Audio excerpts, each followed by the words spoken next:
que ce soit rencontre politique. Tout ce que l'Éternel accepte a toujours l'objectif. Et ce matin, je demande votre Amen. Aujourd'hui, je vais parler quelque chose comme un petit thème qui va dire à quelqu'un: si tu es faible aujourd'hui,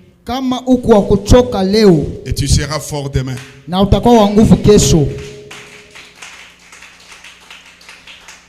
Je n'ai pas compris comment tu dis Amen. Amina. J'ai dit, si tu es faible aujourd'hui, mais demain, tu seras fort.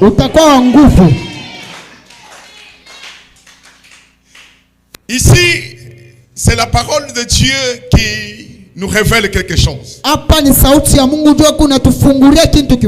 Et vous connaissez bien, j'ai toujours dit, arme le plus efficace pour détruire un peuple, c'est de maintenir l'ignorance. Et le démon d'ignorance est plus têtu.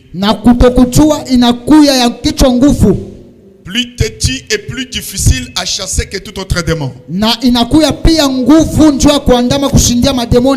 On peut chasser les démons de maladie. On peut chasser les démons de la pauvreté.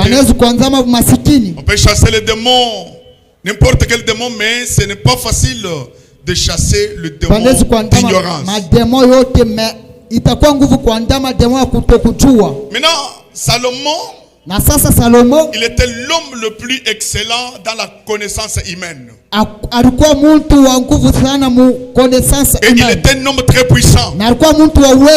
Parce qu'il était un homme que le monde craignait par rapport à son intelligence et sa sagesse. Parce que ce qui craint les autres, et ce qui peut faire peur aux autres, c'est votre savoir-faire. Les gens ne peuvent jamais craindre parce que tu t'habilles bien. Les gens ne peuvent jamais te craindre parce que tu es trop relancé que les autres. Mais on va te craindre la façon de faire des choses. Qui dit Amen. Le monde peut te fuir selon votre caboche. Si votre caboche fonctionne correctement, et le monde peut te fuir. On peut te respecter. On peut te craindre. On peut t'honorer. Dites Amen que j'avance. Mais Salomon dit quelque chose. Il dit, je vis un mal sous le soleil, comme une erreur provenant de celui qui gouverne. Comme une erreur provenant de celui qui gouverne. Et celui qui parle ici, il n'était pas démissionnaire, mais il gouvernait aussi. Parce qu'un véritable leader, c'est celui qui connaît ses erreurs. Un véritable mari, c'est celui qui connaît ses erreurs.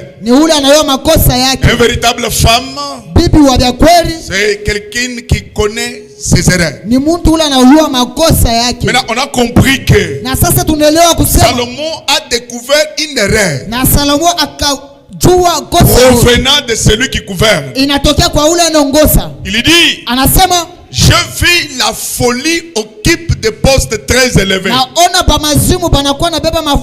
Et aujourd'hui, je vais parler comme un évangéliste. Et je ne parlerai pas comme un enseignant.